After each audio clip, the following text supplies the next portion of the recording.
we know that coffee is a driver for economic development.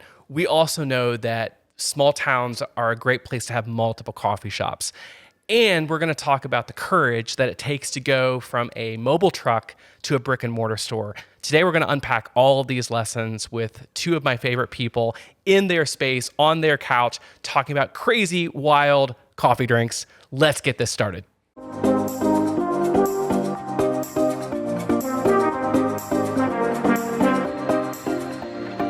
Unpack lessons from entrepreneurs, break down development strategies, and dive deep into small town success. This is the Small Nation Podcast. Hey guys, this is Jason Duff, and welcome to the Small Nation Podcast. I'm the founder, and I'm excited today because we are back with episode 101, and we are on site today with Jamie and Robin Burton, the co-owners of Allways Brewin in downtown Bellefontaine. They are one of the newest coffee shops to open up in a vibrant downtown that we're so proud of here in Bellefontaine. And if you don't know, we've talked about the importance of local food, things like great pizza and craft beer and economic development. People travel for coffee.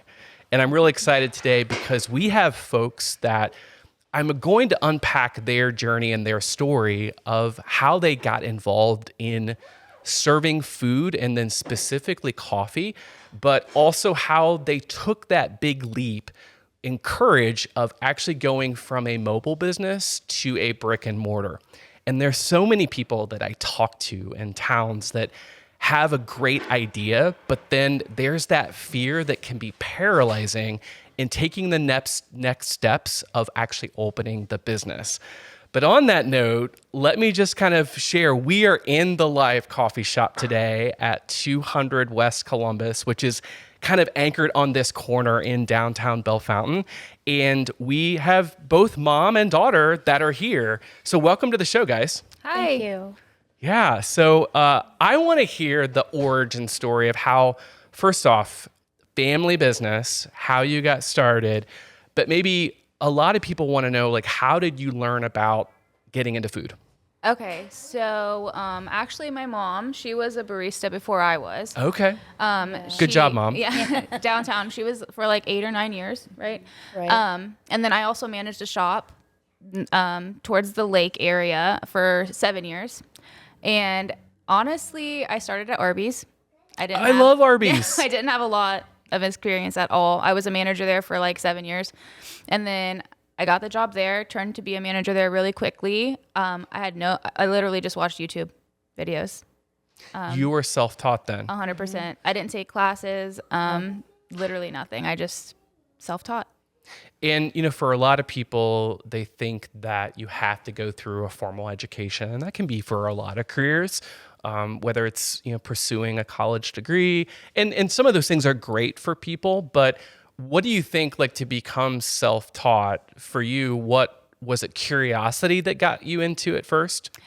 So I love coffee. My grandpa, every time we'd go over to their house, he always drinking coffee, hot coffee. He didn't do anything fancy. Okay, so was it like Folgers drip coffee? 100%. Right, yes. okay. So that but I've always loved it. And then when I started over there, I just was going to be part-time, still work at Arby's, just a couple days a week. And then I got thrown into a shift by myself rather quickly.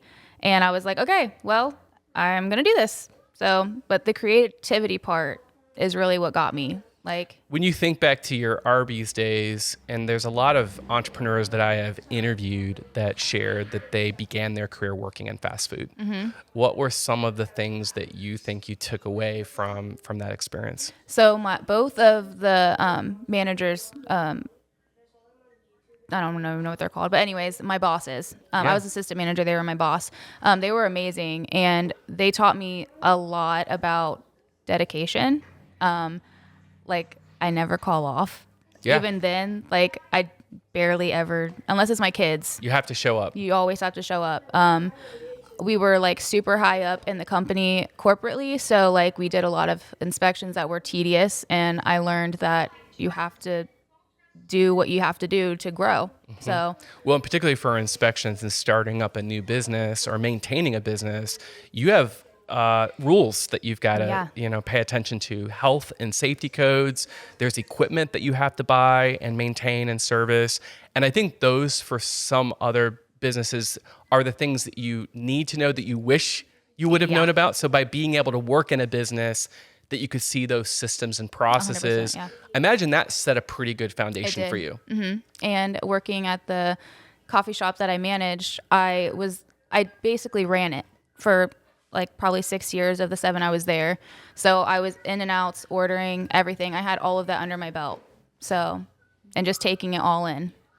But still, for a lot of people that, go through that journey, to think about owning your own business, that's a big leap. Yes. So what was kind of the steps that you took to think about, maybe I should start a business? So actually my mom, Okay, Mom. she always wanted to do A something. coffee truck. Yeah. A coffee truck. So tell me about that, Robin. What was So- in your dream or vision about a coffee truck?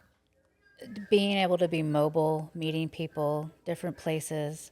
And I went over to my mom and dad's and I was like, Dad, I really want to do this coffee truck. And he's like, well, I know you guys could do it. But it was never the right time. We never found the right one we wanted. And so, like 5 years, Yeah. we finally found one on a very cold day in December of last year. We drove 3 hours into Michigan and picked it up. So was this like on eBay or Facebook Marketplace? How did you end up finding it? Do you Where know? did you find it? Marketplace. Yeah. It was on Yeah, Marketplace. it sure was. And so a used coffee truck in another state away. And I imagine it wasn't cheap. You had to come up with Yeah. capital to buy it. Yep. Yep. How did you do that? Actually got a personal loan.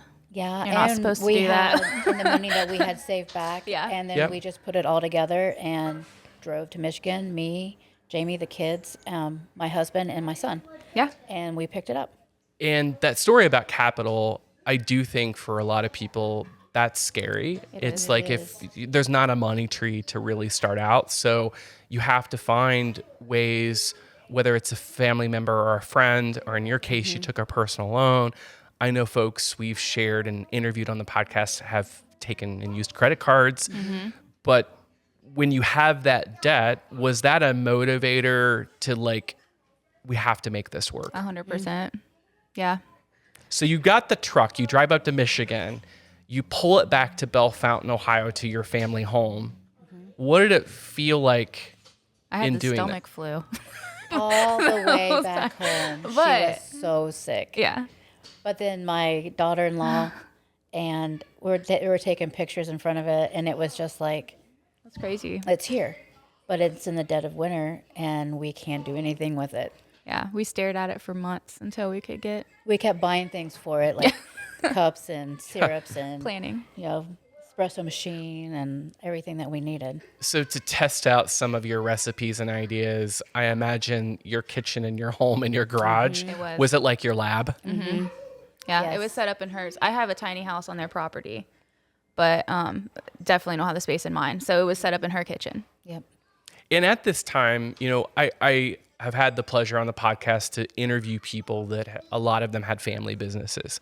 I particularly appreciated, I had the opportunity to interview both my mom and dad that were both small business owners, and really unpacking some of the greatest joys that we had of all working together, having a shared experience and values, and like that energy of hustling hard together.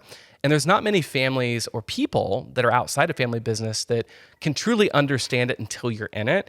And for me, like with my mom owning a Hallmark shop growing up, most of our Christmas seasons from Thanksgiving to Christmas is all we did was work together. And I'm not complaining about that. I actually really loved that because it was our family time. And I imagine that when you think back to what you did to start this, it was incubating, working hard. Yes, there's fear with it, but it was something you were doing together.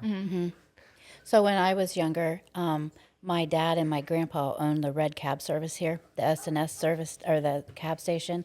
And then later they brought in the Greyhound buses that they owned. So from the time I was really little, we were in there with my grandma, listening to her take orders for cabs. And My dad would be working on a car in the garage, and we were just running around in there. That was like, it was family time, but it was like they were all working together. My mom, my dad, my grandma, my grandpa, my aunt, my uncle, all my cousins. And here in the coffee shop today, if you hear the noise happening in the background, it's actually a really sweet noise because it's your grandchildren that are in here. Yep. And I think the beginning of thinking about starting a business, you and your family, you have grandkids involved. Tell me about that and your journey, being a grandmother and then also being a mom and a single mom for that note of like, what was the fears around growing the business of how that could potentially take away from your kids? So for me, we wanted to make sure that it was centered around the kids, to the point where we even have our employee Haley. She has 4, but 2 younger ones that aren't in school, and we wanted to make sure that they came first. So the family is always first with us. We had them back in the back room for a few months, actually. That was like their little daycare area, and so we had to get more space for cups and lids and all the things. So we're still trying to figure how to get them back in here. But right now I have them at my house, and I'm only here just a little bit right now. But that's because we don't have other people watch our kids. And then when they were here, we had a nanny, which is good because we can come in and out. So being able to make sure that they're safe and happy, if they're not, then our business is going to fail. Like, our family has to come first. When I like what you're saying about always family and focusing on the kids, but then how that's led into the values of your space. And for those listeners that are curious about your coffee shop, because I think in Bellefontaine, Ohio, you guys may know the exact number, but there is maybe a total of 12, 13, 14 coffee shops here in town, if you really count the national chains and all the places. And when you get down to the independents, there's some really great, I think there's 4 of them. But your space, when people talk about Allways Brewin, they describe it as being very different and not a normal coffee shop. How do you describe your business? Well, we are obviously family oriented. So we have our little living room setup that we're in right now. We have a VHS player and a TV. VHS, for those, I'm an 80s kid, so I know what she's describing. Yes. A lot of your friends probably have never seen one of those at all, okay? Okay, probably. But we have kids come in, they pop a movie in, they sit down, read their books. We have kids' books up here. We have a kitchen for kids to play in, coloring books, all kinds of crayons. Yeah. So that sets us apart for sure, but we're also different. Like, our drinks are weird, eccentric. And for some people, weird, when you say that, well, what does that mean? Right. Weird's a good thing in your economy, right? Yes. We're over the top. So we do have the basics. We have drip brew, we have lattes, all the regulars, cortados, everything. But our main focus is the crazy drinks with all of the whipped cream and the toppings. Like, we have... Right now we have a Dusty bun that's really popular. It has a mini cinnamon roll and a 3 Musketeer bar on top. And I am a Stranger Things fan. Yes. And I know we were like messaging back and forth of like, what's going to happen this season's night. And there's a lot of fun and anticipation. So Stranger Things is kind of this viral Netflix series that I think just ended a few weeks ago, but captivated a lot of people around the story, and Dusty was one of the characters that you kind of named a drink after that's over the top. Yes. And I think as someone that's one of your customers, and I love a lot of our coffee shops, but I'm drawn to your menu because you are literally changing it up and theming it frequently. Yes. And so, like, for other coffee shop operators that might be listening, looking for inspiration or advice, what have you found you're bent to achieve success with that? Honestly, you have to stay on top of change. People love change. They do. When I managed the other coffee shop, I would change it out with pop culture. I would do like seasonal. Here, I'm changing it out every month, but they're like limited time. You come in January, after January's done, you can't get them anymore. And I've definitely seen people, like I posted about the February menu and I had people like, no, why is this going away? And I'm like, you can get it next year. Right. But you got these new drinks and they're really excited. So it just builds anticipation.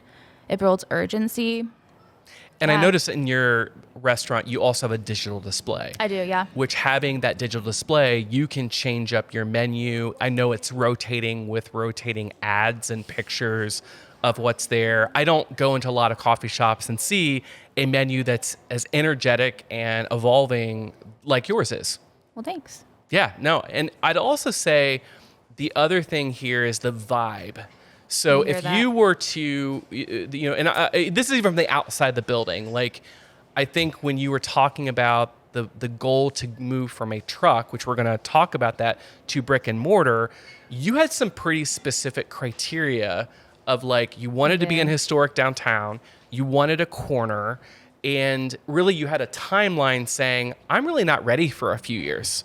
And I think for me, just seeing what was so unique about your business and what you were doing, I was visiting your truck quite frequently. Yes.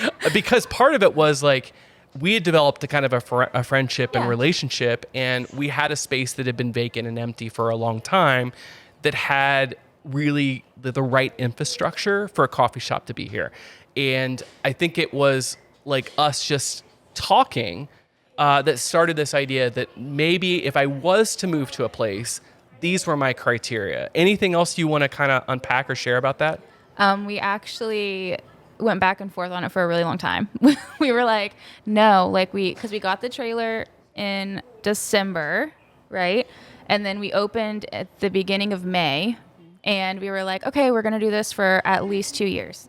We didn't have overhead. We were like, we're just going to save money, pay off the trailer, and then think about it. And then when you started coming, we were like, okay, maybe. And like we kept going back and forth. We're and like, then that's too scary. Yeah. We were like, no, we're not going to do it. We're not ready. And then around like the second time we came and actually seen it. And then we were like, and I think that's when you reached out to Kane and said, who's our leasing and property manager, you said, I really think just for our planning, like, it's a vacant available space. Let's go through it and look at it. And I think at that time, when he literally came back and said, they're moving forward. But for a lot of businesses that are sitting on the sidelines, that fear can be paralyzing. Oh, we were scared. Yeah. We were definitely scared to make the jump. But when we stood in here, it was just like, we can do this. This is perfect. It's beautiful. It looks like a Hallmark movie, and that's what we wanted for like holidays, for winter, for Valentine's. Something that was just going to look beautiful. So the vibe, I am looking in the space, and you have everything from vintage furniture, a fireplace that is welcoming, that has vintage Valentines on it, to plants, to I see aliens, and then on the artwork on the walls, from dramatic quotes to rock stars to mirrors. It is a whole vibe in here, and it doesn't really look like, if I go to most small towns, it doesn't look like the other coffee shops in small towns. Right. We get that often. Yeah, we do. Well, and don't you think like a business, the opportunity to make it a reflection of you is a way to better brand and anchor why you're different. And so we do a lot of tours of bringing out of town people to Bellefontaine for the first time. And I love popping in here with them because their eyes get really, really big. And they usually don't even say anything besides they're just taking it all in to look around, right? Yeah. But then they walk up to the menu, and the one thing, as I would say, you're what I would call a volume coffee shop. There is not a lot of dilly-dally. Like you're there to introduce them to the menu and help them. But can you tell me about like what your expectations were when you opened here to what you've experienced? And you've been open now for how many months at this location? Going on 5, right? Yeah. Yep, Yeah, going on 5. So you're a newer business. We're babies. And walk us through what that startup and the new business experience looked like. We honestly, at least I wasn't expecting the volume that we have. Like I said, I worked at another coffee shop. I managed it, grew with it. Our top days were like $300. And I figured maybe a little bit more starting out. Like, we're new. There's other coffee shops. People don't know us. We were wrong. The volume is crazy. Like I said, we were starting up. We thought the back room was going to be for kids, and we need it for stock now. So, Right. yeah, it's crazy. So from the expectations, I know when you just started, it was the two of you working in here. Yep. The last few times I've been in here, I've seen an additional 3 or 4 baristas that you've added. Yes. So you've been able to hire employees. So Yep. that's a big win. You've also increased the types of partnerships and inventory you have here. You know, you don't have room to do baking here. No. So like, what have you found in your strategy to help other people win with some of those partnerships? All local. Yeah. Yes, all So we local. have One Eye Cookie Lab. We just began our partnership with them, and she's making Super excited. Yes, she's making exclusive cookies for us. We have a salty snowman that goes with our drink right now. She just brought it in today. We have Baked with Love by Kirsten. She does our macaroons. Horsley Farm Stand. She's actually our gluten-free baker. She's awesome. She's She's a amazing. magician. Love that. Yeah, Baked by Becky. She does some sourdough scones and whatnot. Yeah, I think. And when you have those partnerships and those food products, one thing that I've seen as a marketer that really works is that you're promoting them and tagging their socials and featuring their businesses in a positive light, and they're reciprocating. Can you share why that might be important for a new business starting out? So one, it gets our name out there. Yeah. And then it also shows that the kind of people that we are, with who are, like you say, always say, our tribe. You have to find your tribe. And the people that we have are really powerhouses. They're amazing.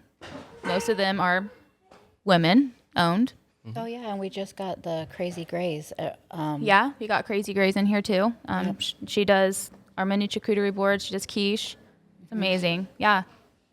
And when people have those products, there's a good chance they may stop here to get a little snack, a lunch bite, great for kids and families. Yes. And it doesn't put that burden on you to have to bake it all. Right. So you can focus on what your core skill is and your gift is, which are making really awesome drinks. Well, yeah, for sure. And we love everything local.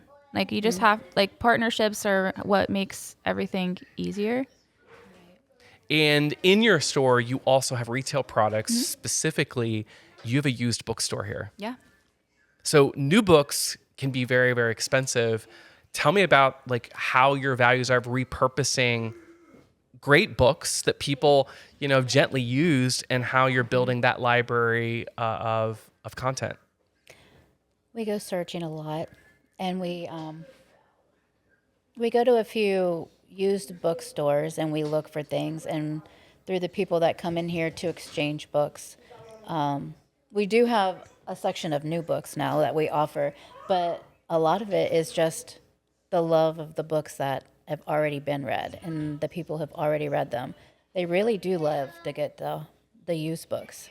That's great. Well, when I come in, you get very cozy furniture up front here, and the windows are looking out over West Columbus, which is really, most of it's been redone, so it's really beautiful.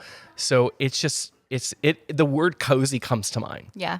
We hear that often. It's very cozy in here. Yes. So that's another just differentiator. The space, having a really great space, finding the right location, getting the right product and hiring the right people. Those are things that you've unpacked.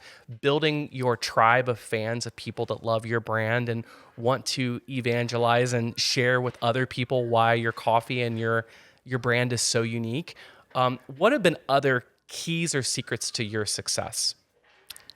Oh, well, creativity, honestly. Like, always trying to be innovative. Our canned coffees, bottled coffees, but they For come people in cans. what is that? So we take any of the drinks that you want. It can even be like the dirty energy drinks that we have, Red Bull, Alani, Lotus. But we put it into a bottle, and it has like a little like pop can top. And they're good in the fridge for like 7 days. And we have people that get 6 packs, and from like 2 hours away, they'll come get their coffee and take it home, keep it in their fridge all week. Yeah, It's really we cool. have people from Springfield, Marysville, Lima.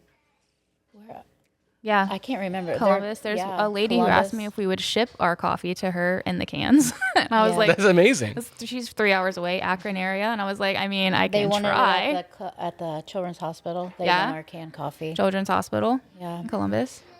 So in a town like downtown Bellefontaine, the community is about 14,000 people, but it has become a very tourism-focused town that people love to day trip to.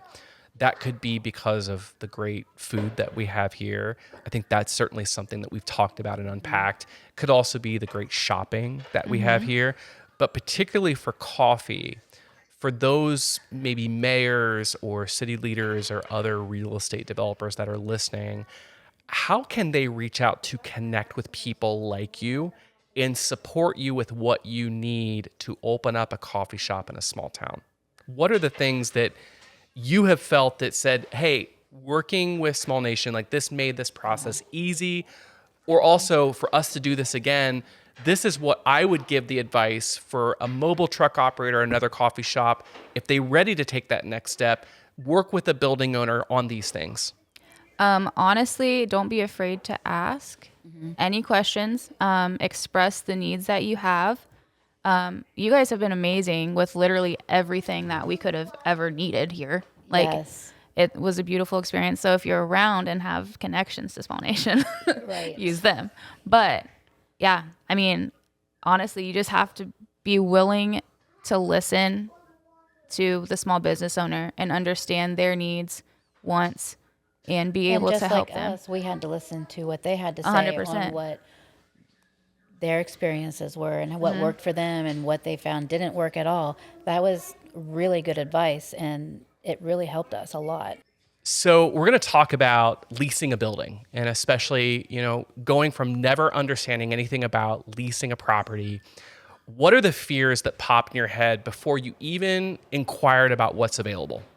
So obviously, you always hear positive and negatives. And obviously, the negatives are louder in your head when you're scared. But asking questions, you have to be straightforward. Like, if you have questions, ask them. So let's just talk about some of those negatives. It would be that rent is so expensive. Yes. I would never want to go there. It would be, oh my gosh, you have to pay a security deposit up front. How do you come up with that cash? Utilities, what's it going to cost me to pay my electric bill, my gas bill? And then in some cases, landlords charge for real estate taxes and they charge for insurance. So like, I imagine hearing that all those things sound super scary and paralyze people from even just asking the right questions. 100%. Yes. So is that why when you first said, I have the truck, the brick and mortar, it's years into the future because we thought we could never afford it? 100%. What's been the reality?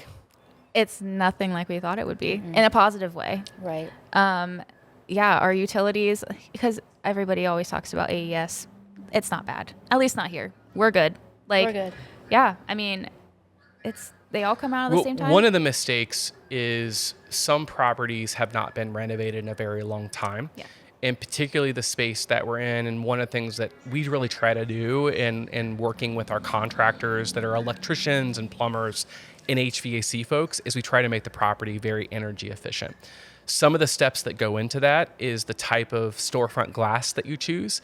The glass, and you have a lot of glass. Yes. Like, I know for people that are just listening or maybe don't see on the opposite side of us, the reason why you look so good on the couch is that there's natural light that comes into this space. But that is thermal insulated glass that is energy efficient. And there was a big investment to put that in. The other thing in this is you have LED lighting and a 97% efficient gas forced air furnace. So there's got to be capital to go in to make the building improved and safe, but secondly, to make it energy efficient. And you as tenants benefit from that. Yeah. So even though the rent number may be here, it's important for you to dig into the property that you might be looking at to know, has it been recently upgraded? What are some of the operational costs? But since you've been in here, do you have kind of a baseline for your square footage, what your utilities run on a monthly basis?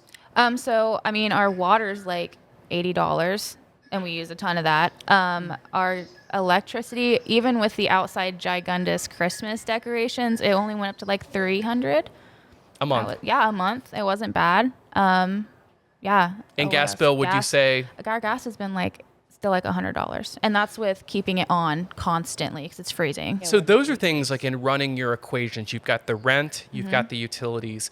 The other thing is what were other scarier barriers of entry to like leasing a space and having the courage to sign on the dotted line? Really, for a coffee shop like us, was the equipment costs. We had equipment in our trailer, but it was not going to be enough for here. So that was something that scared us really bad. Yep. So finding the right landlord that may be willing to help with the build out of certain Yes, things, whether absolutely. it could be utility improvements or helping with casework or helping maybe provide, even if you could get access to a little bit of capital or get a loan to buy equipment, those are things that would again help you be successful long term, but help a landlord in another town maybe lease a space that's been empty for a while. Yeah, and Right. you just want that connection with them. You need to be open on both sides, like, hey, like we need this. Can you help me with this, and vice versa. And as long as you have a push and pull system, give and take and give. We sat down with Kane and I said, these are all the questions I have because these are what was brought to me. And he answered them just Yeah. perfectly. Like every single one he had an answer for. And we were just like, looked at each other and we're like, okay, let's do it. Let's sign. Well, communication is everything. Yeah. And I think also if you have a repair or a problem, having someone that will respond to you. Yeah. Right. And that's been something, Kane that you mentioned is our leasing and property manager. And one of his core gifts is like really being an active, good listener, but also sometimes it is replying and being Johnny on the spot, even if it's after business hours. And so I know that's a core thing that we work on internally in our processes to make sure that we're being the best for our tenants and our customers too. 100%. Because there's a lot of other landlords that maybe say, we don't do any repairs or maintenance in a property, good luck. Or you may not hear a reply for weeks or months. Yeah. Or maybe they say, send us a letter and then maybe we'll deal with it. It's like, I don't think in small towns that works. It No. is about the level of customer service that you're able to provide. Yep. And I think even when we've messaged him on Sunday, we have a reply by Monday morning.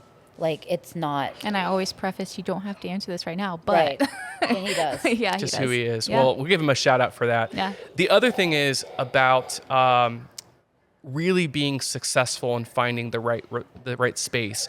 How of choosing the right location of the businesses you want to complement you or the place you want to go. Because I'll be honest, you're not on Main Street. Right. Main Street has the highest traffic here, particularly in our market. You chose a side street. Why? It's Beautiful. It's the corner. It's the windows. It's the hallmark look of the coffee shop we wanted. It is exactly what we were looking for. And you also are in walking distance of several other great businesses that Oh, complement yes. you. 100%. Yeah, and we're getting a new one right down And the road. we go to the Flying Pepper all the time. We go to Kiyomi all the time. I order sushi a lot. So, yeah. I like sushi Yeah, too. it's good. But yeah, like it's You're like in the perfect. antiques vintage Yes. district 100%, yeah. and some of our wall stuff comes from right next door. So at Nest Yeah. 1896. That's Yep. awesome. Well, again, it's a whole experience, but finding the right location, pick your landlord, find the right location, find people that will share transparently the cost of things up front. Ask the tough questions. If you can negotiate something or say, we need this, get that up front. Any other advice for success in leasing the right space? Honestly, you just have to be willing to take the leap. You have to, as long as open communication. we probably wouldn't have done this if it wasn't for you guys. Like the talks that we had, the way you explained the leasing and what was going to happen and what we would be paying for and all this. If we wouldn't have had that, it would have been even more scarier and we would have still been like, I don't know. But everything was laid out for us and we knew exactly what was expected and what we were going to do. And it was so easy. Appreciate that. Has this business been successful for you? Absolutely. Very. Yes, it has. It grows every day. Is it what you expected, less than what you expected, far exceeded what you ever imagined? Oh, far exceeded. Already. Agreed. High five, ladies. Nice work. Thank you. Thank you. This Christmas season, I think downtown Bellefontaine was truly magical. And it's been intentional over the last few years with the branding and the mayor planting the flag to become Ohio's Christmas capital. But I don't know, countless people came up to me and said, the way Allways Brewing embraced Christmas really kind of continue to enhance the town. And your opening, I think, timed right around the beginning of the Christmas holiday shopping season. Yeah. And in the neighborhood here, we've got some great retailers literally right next door with Nest 1896. There's like 50 small businesses amongst the three floors that are there. But if you're on Main Street, we're 4 blocks away from the busiest section of the downtown. And I think you found a way to capitalize with your location, partnering up with other artists to make this decorated in a way that was magical for Christmas. Tell us about, like, visually, for those that are listening, describe, you made a big investment on the outside of the space. Yes. Yes, we did. Dorsey's. It looked like Christmas puked on our front doorstep. So it was like huge and wild. Yes. In a good way, right? It's actually coming back. Okay. She's working on. Oh, see, I think the fire department's even happy right about that. They're great customers, by the way, right? Yes. So she's actually working on a new spring display for us, and we're really excited. But it had giant pieces of popcorn. It had bows. It was crazy. And when I say it was like a garland that anchored both sides of their store on, I mean, gigantic piece of garland. And the popcorn was probably like 2 feet by 2 feet. But it giant looked cinnamon sticks. Yeah. It just looked magical. And I think part of the theater, the other thing, when you're involved in school, were either involved in music or theater because you have that really, or maybe art, because you've got creative bent. Because I would also say walking in and working in your business and seeing your business it's very theatrical in here. Yes. And you're just not buying a cup of coffee, you're coming in for an experience. And I think the whole downtown is learning, because when you do that, I've noticed that so many other businesses in the downtown are also enhancing their exteriors, which Dorsey's is Christy Herlong is an incredible designer. And she makes it all. She hand makes it all. And so it's like thinking ways of other creative partnerships to do that. 100%. She's getting ready to do some in here too. Getting stuff on the ceiling. That's awesome. Yeah. As you think about what's next, what is that plan for your business? So I think this next year is just going to be a growing opportunity. Our 1 year for the trailer is in May, but for our brick and mortar, it's not until September. So growing, figuring out what flows, what doesn't. And then, I don't know. I mean, we're not opposed to second locations eventually. We get people asking us quite frequently if we're ever going to open towards Marysville, Lima, Sydney, Springfield, everywhere. People are coming. They're like, will you open one in Florida? And I'm like, what? No, like, not yet. I don't know. This time of year, I mean, Ava said she would do it. It is literally like 5 degrees outside right now. So Florida might be kind of nice. So the goal is you want to keep expanding your coffee empire. You want to find ways. I know your roaster is pretty unique and special to you. You're going to deepen that partnership with them. Yep. Jennings Java in Columbus. They're amazing. We didn't get our delivery from our former coffee roaster and for 2 deliveries, and they got lost, I guess, but I called them up to like the nitty gritty. Yeah, it was bad. He called me up. He was like, what do you need? We'll get it for you today. And he did. And ever since then I was like, okay, wow. He was like, we really value our customers. We value family. We just want to help. And when they did that, we were like, and they were going to bring it here. And then we were closed, and then we were like, we'll just pick it up tomorrow. And we went and we talked to them, and they're wonderful. Yeah. Having those supplier relationships, and I think some people, the internet has made it has removed the personalization of who we buy from and who our vendors are. But I think doubling down with those supplier relationships, not only can you negotiate contracts and pricing with them, but in those 911 calls, it really being able to have them show up. And then the education piece, that's the other thing of you being that creative and innovative mindset, wanting to learn the best practices as a barista and a coffee operator. They can teach you 100%. About that. Yeah. And I'll just ask one quick question. As a home person that has moved from K-Cups and graduated from that to grinding my own beans, any quick like rough the cuff advice to make a great cup of coffee? Definitely. So your grinder is the most important. And the beans. And obviously the beans. You have to yes. have good Quality. beans. Yes. Folgers is not quality. Okay. No. Yeah. So we get ours weekly. It's Super fresh. Yeah, roasted fresh, Mondays, Tuesdays, shipped out. We're get it Thursday. And we go through it all within the next order before next Monday. So yeah, quality, freshness, and I mean, your coffee pot matters, but not as much as your beans and how you grind it. Great. I'm set up for success of improving my coffee journey. Probably am not going to get my own espresso machine quite yet because I can still depend on yours here. By the way, you get a pretty nice setup here. Yeah, it's What's the nice. brand? I can't even say La it. Marzocco. Say that 5 times fast, right? But I can't say it once. okay, but it's like, I think, is it Italy? Yeah. It's Yep, an they're Italian. handcrafted in They're Italy. special, and I see it. It's beautiful over there. So, no, thank you for like sharing that. I'm excited for what's on deck for you as you're building your business, forging these partnerships and collaborations with your fellow downtown business owners, other people that are home-based bakers and makers, and then having all the retail products with the used books and really cool candles and other things that you have in here too. So, do just want to thank you for being on the show today and unpacking these lessons. What would you say for listeners, the best way for them to find you, to follow you, and visit your real life Allways Brewing location? So we do have Facebook, Instagram, and TikTok. We're trying to get better about doing TikToks. All of them have our locations. We also have Square online ordering. So if you search Allways Brewin, you can go on there. It shows you our hours. That's like basically our website.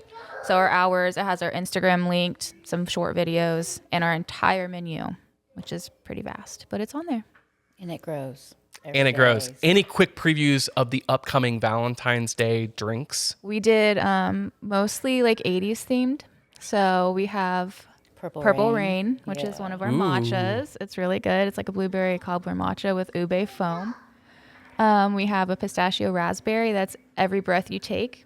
It's really good. I love that. I'm an 80s kid, so I know. And then we have Time After Time. It's a strawberry shortcake and has actual shortcake on top with strawberries and whipped cream and stuff. It's really cool. Awesome. Well, Jamie and Robin, first off, congratulations on taking that step and having that courage to go from truck to brick and mortar. I'm excited for you. I wish you the best as you continue building your coffee empire and also helping all the other people around you and your ecosystem. And thanks for being a guest on our show today. We appreciate you guys. Thank you. Thanks for listening to this episode of the Small Nation Podcast. Be sure to follow the show for future episodes on your favorite podcasting platform.